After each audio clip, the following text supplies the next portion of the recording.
kami dari kelompok 4 ingin melaporkan laporan analisis dan visualisasi penjualan e-commerce pada tahun 2025 dengan itu matkul data analitik dengan dosen Bapak Manarul. Sebelum itu, perkenalkan terlebih dahulu, saya Jovano Garisitki dengan NPM 2024 31500 616.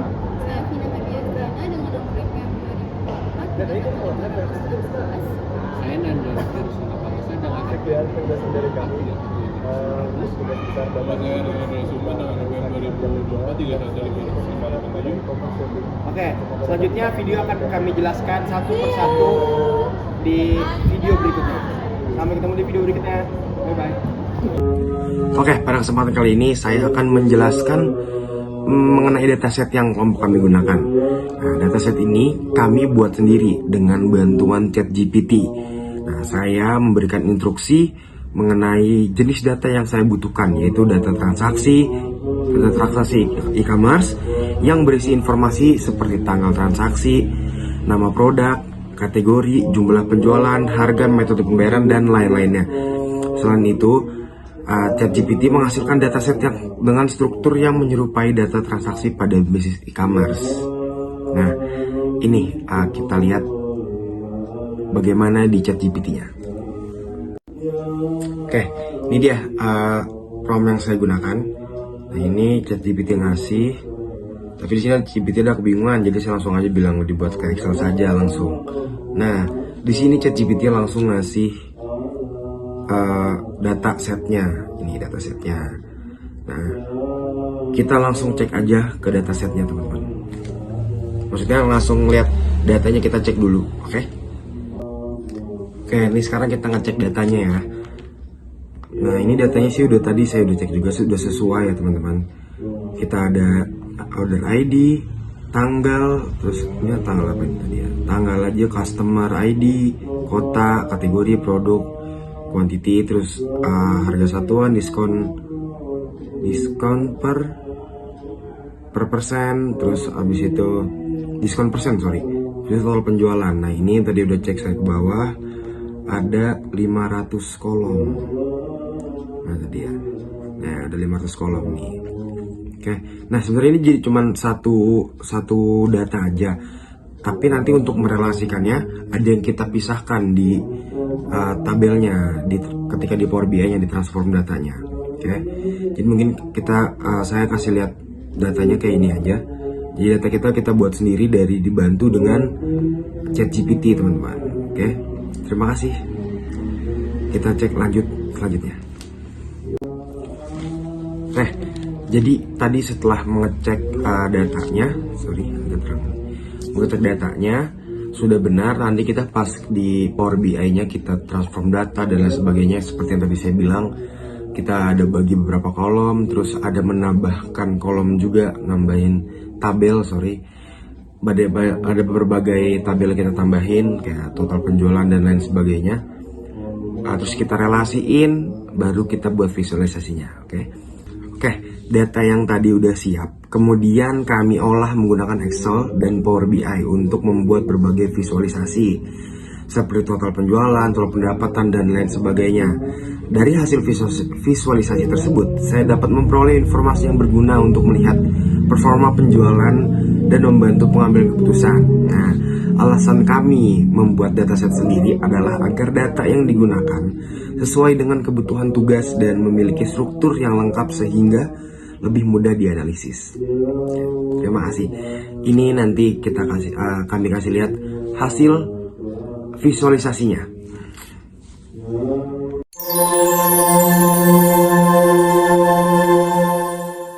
Oke, di sini saya akan menjelaskan hasil analisisnya. Jadi, hasil analisis data e-commerce sebanyak 500 transaksi dengan variabel diolah menggunakan Microsoft Power BI. Sebelum divisualisasikan, data dibersihkan melalui proses mengubah tipe data, mengganti nama kolom, menambahkan kolom bulan, tahun, total sebelum diskon, dan nominal diskon, menghapus data duplikat, melakukan merge query, membuat model relasi antar table, serta measure, dan DEX untuk mendukung analisis. 4.2 yaitu insight. Nah, berdasarkan dashboard yang telah dibuat diperoleh beberapa informasi penting mengenai kondisi penjualan selama tahun 2025. Yang pertama, total penjualan ini mencapai sekitar 400 juta dari 500 transaksi dengan jumlah barang yang terjual sebanyak 2.914 unit. Hasil tersebut menunjukkan bahwa aktivitas penjualan berlangsung secara konsisten selama periode penelitian. Yang kedua, berdasarkan wilayah penjualan, yang dimana Yogyakarta ini menjadi kota dengan total penjualan tertinggi dibandingkan kota lainnya. Kondisi ini menunjukkan bahwa wilayah tersebut memiliki potensi pasar yang besar sehingga dapat menjadi prioritas dalam menyusun strategi pemasaran maupun pengembangan bisnis. Yang ketiga, berdasarkan kategori produk. Nah, kategori rumah ini memiliki jumlah barang terjual paling tinggi, sedangkan kategori fashion memiliki jumlah penjualan paling rendah. Nah, informasi ini menunjukkan bahwa permintaan konsumen terhadap produk rumah tangga ini lebih tinggi dibandingkan kategori lainnya selama periode penelitian. Yang keempat, hasil analisis berdasarkan waktu menunjukkan bahwa jumlah transaksi dan jumlah barang terjual mengalami fluktuasi setiap bulan. Kondisi tersebut mengidentifikasikan bahwa tingkat permintaan pelanggan tidak selalu stabil sehingga diperlukan evaluasi terhadap strategi promosi dan pemasaran pada produk tertentu. Jadi secara keseluruhan pada insight dashboard ini berhasil memberikan gambaran yang mengenai kondisi penjualan berdasarkan wilayah, kategori produk, jumlah transaksi, serta peran penjualan sehingga dapat mendukung proses pengambilan keputusan bisnis secara lebih efektif. 4.6 yaitu rekomendasi.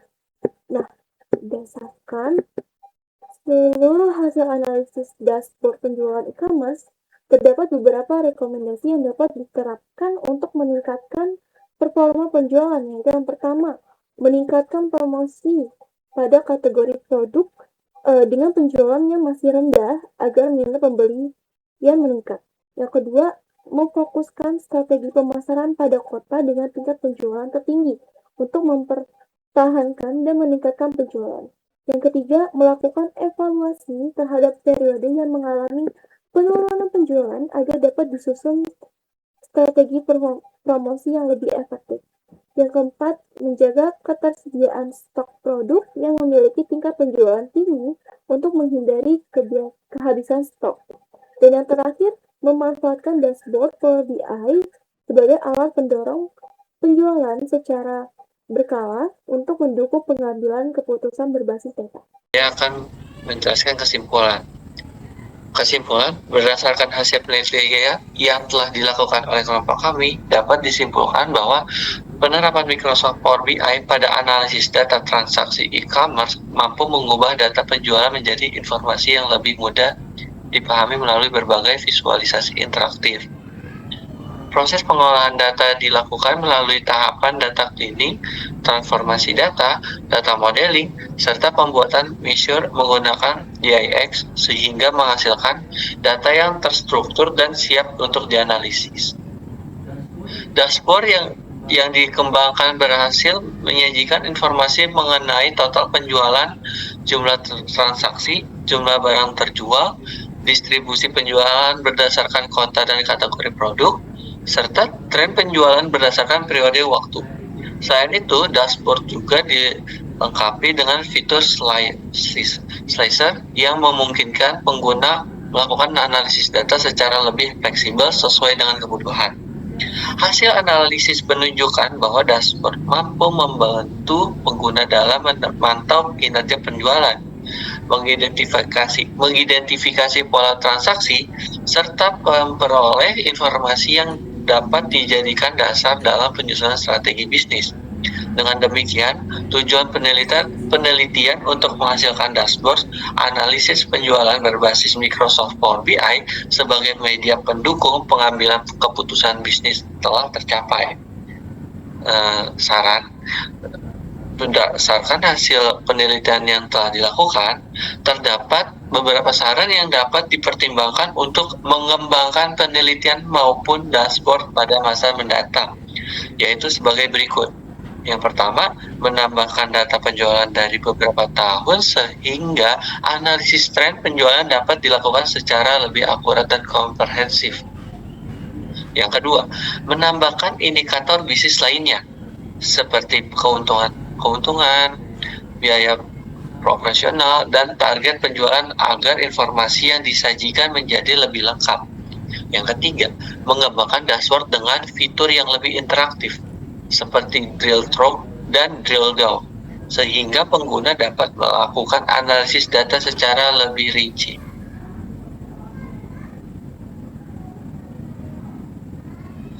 Yang keempat, menghubungkan Microsoft Power BI dengan basis database atau sumber data secara real time, sehingga proses pembaruan data dapat dilakukan secara otomatis tanpa harus mengimpor data secara manual. Yang kelima, menambahkan indikator Key Performance Indicator atau KPI untuk memudahkan pengguna dalam memantau pencapaian target penjualan dan mengevaluasi kinerja bisnis secara berkala. Diharapkan penelitian ini dapat menjadi referensi bagi mahasiswa maupun pelaku bisnis dalam memanfaatkan bisnis intelligence, khususnya Microsoft Power BI sebagai alat analisis data dan pendukung pengambilan keputusan yang lebih efektif serta berbasis data. Begitu saja video dari kami. Terima kasih sudah menyimak. Semoga apa yang kami jelaskan dapat diterima dan ditangkap oleh teman-teman semua. Terima kasih. Wassalamualaikum warahmatullahi wabarakatuh.